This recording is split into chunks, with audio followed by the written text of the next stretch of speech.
Hello, my name is Scott Worth. I'm here to make my Physics 3030 The Universe final presentation on gravitational time dilation. This is a very interesting subject to me, and I started thinking about it when I was thinking about the movie Interstellar, and I was curious on what actually happened there. How did that work in physics? So that led me to, as many things in physics do, Einstein's theory of special relativity. There's a few principles that make up gravitational time dilation, so we'll start with those in the order that it took me to understand them. We're going to start with kinematic time dilation explained with a photon clock. So this is a photon clock. There's a photon bouncing between two mirrors, just up and down, and it ticks a clock every time it hits the top. So imagine this ball. Unfortunately, I do not have a photon clock, I just have a tennis ball. Imagine this tennis ball is a photon in a photon clock bouncing up and down. Now, you as the observer will watch this photon, and I'm going to start moving the entire clock to the side. I'm not moving very fast, but in an actual example, we need a lot of speed to show any real effect.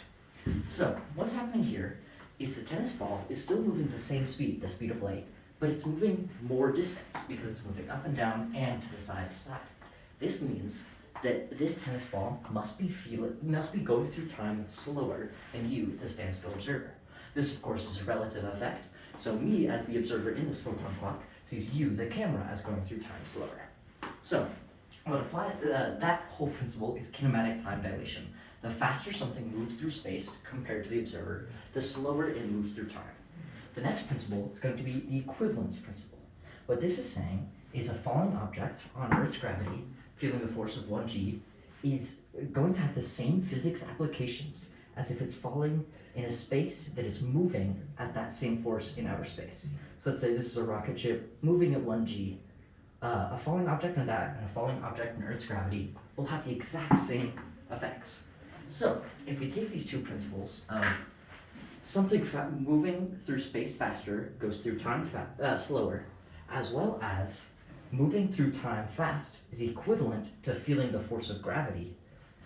If we connect those two, we can say that feeling the force of gravity, especially a strong force of gravity, will start having the effect of moving through time slower on the object that is pulling. And that is gravitational time dilation. The stronger you feel gravity, the slower you go.